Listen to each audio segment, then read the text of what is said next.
নমস্কার আমার প্রিয় বন্ধুরা, আপনাদের জন্য আজকে পুরনো দিনের একটা সবজি দিয়ে মাছ রান্নার রেসিপি নিয়ে এসেছি।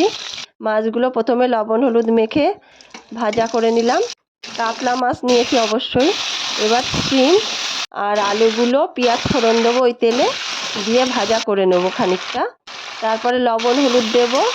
এরপরে আমি দেব পেঁয়াজ কলি আর বেগুনগুলো দিয়ে আরেকটু কিছুক্ষণ ভাজা করে নেব। নিয়ে ঢাকা দিয়ে রেখে দেবো বেশ কিছুক্ষণ। তারপরে ঢাকনা খুলে কাঁচা টমেটো কাঁচা লঙ্কা চেরা দিয়ে দেবো, জিরে আর শুকনো লঙ্কা বাটাটাও দিয়ে দেবো, দিয়ে আরেকটু কিছুক্ষণ কষিয়ে নিয়ে ঝোলের জন্যে জল দিয়ে দেবো। জল দেওয়া হয়ে গেলে ঢাকনা দিয়ে রেখে দেবো।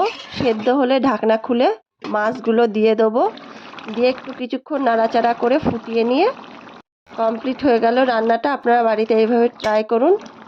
চ্যানেলটাই জুড়ে থাকুন, সাবস্ক্রাইব করুন। নমস্কার আমার প্রিয় বন্ধুরা, আপনাদের জন্য আজকে পুরনো দিনের একটা সবজি দিয়ে মাছ রান্নার রেসিপি নিয়ে এসেছি। মাছগুলো প্রথমে লবণ হলুদ মেখে ভাজা করে নিলাম। কাতলা মাছ নিয়েছি অবশ্যই।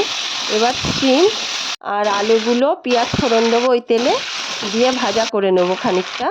তারপরে লবণ হলুদ দেব। এরপরে আমি দেব পেঁয়াজ কলি আর বেগুনগুলো দিয়ে আরেকটু কিছুক্ষণ ভাজা করে নেব। নিয়ে ঢাকা দিয়ে রেখে দেবো বেশ কিছুক্ষণ। তারপরে ঢাকনা খুলে কাঁচা টমেটো কাঁচা লঙ্কা চেরা দিয়ে দেবো, জিরে আর শুকনো লঙ্কা বাটাটাও দিয়ে দেবো, দিয়ে আরেকটু কিছুক্ষণ কষিয়ে নিয়ে ঝোলের জন্যে জল দিয়ে দেবো। জল দেওয়া হয়ে গেলে ঢাকনা দিয়ে রেখে দেবো।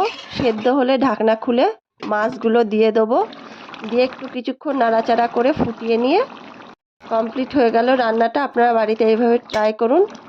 চ্যানেলটাই জুড়ে থাকুন, সাবস্ক্রাইব করুন।